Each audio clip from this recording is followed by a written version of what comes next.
Hello বন্ধুরা, বরাবরের মতো আবারও একটা গল্প নিয়ে হাজির হলাম। গল্পটা শকুনকে নিয়ে। তো একটা শকুনের বাচ্চার খুব শখ মাংস খাওয়ার। তো শকুনের বাচ্চাটি তার মায়ের কাছে আবদার করলো যে মা, আমি মাংস খাবো। তখন শকুনের মা করলো কি, খুব কষ্ট করে এক টুকরো শূকরের মাংস ম্যানেজ করে এনে শকুনের বাচ্চাকে দিল। তখন করলো কি, সেই শকুনের বাচ্চা শূকরের মাংস দেখে সে বলল, আমি শূকরের মাংস চাই না, আমি অন্য কোনো মাংস খাবো। শকুনের মা তখন কি করবে? শকুনের মা আবার খুঁজতে চলে গেল অন্য কোনো মাংসের ব্যবস্থায়। তো অনেক কষ্টে আবার এক টুকরো গরুর মাংস নিয়ে হাজির হলো শকুনের বাচ্চার কাছে। শকুনের বাচ্চা তখন শূকরের মাংস এবং গরুর মাংস দুটোর একটাও চায় না, তার আবদার হলো সে মানুষের মাংস খাবে। আসলে শকুনের বাচ্চার ষড়যন্ত্র ছিল সে মানুষের মাংসই খাবে। তো শকুনের মা তখন বিপদে পড়ে গেল যে সে মানুষের মাংস কোথায় পাবে।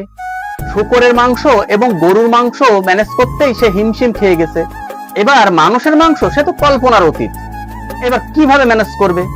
তখন মা শকুনটি করলো কি, একটা ক্রিটিক্যাল বুদ্ধি বের করলো। গরুর মাংসটি হিন্দুদের মন্দিরে রেখে আসলো, আর শূকরের মাংসটি একটা মসজিদে রেখে আসলো। তারপরে কি ঘটলো, মন্দিরের পুরোহিত মশাই গরুর মাংস দেখে চিনতে পারলো কোন মুসলিম হয়তো শয়তানি করে আমাদের মন্দিরে এই গরু মাংস রেখেছে, যাতে করে আমাদের পূজা পাঠ নষ্ট হয় এবং আমাদের হিন্দুদের অমঙ্গল হয়, বা হিন্দুরা মুসলিমের উপরে খেপে গেল। একইভাবে যখন মসজিদে ইমাম সাহেব দেখতে পেল যে এখানে কেউ শূকরের মাংস রেখে গেছে, ইমাম সাহেবও ভেবে নিল আমাদের মসজিদে কোনো হিন্দু শূকরের মাংস রেখে আমাদের ধর্ম অনুভূতিতে আঘাত দিচ্ছে। তো দুই পক্ষ তখন শূকরের মাংস এবং গরুর মাংস নিয়ে হিন্দু মুসলিমের দাঙ্গা বেঁধে গেল, মারামারি শুরু হলো। এই মারামারিতে অনেক মানুষ মারা গেল। অনেক মানুষ মারা যাওয়ার পরে লাভ হলো কার? সেই শকুনের। শকুনের বাচ্চা এবং শকুন তখন মানুষের মাংস খাওয়া শুরু করলো।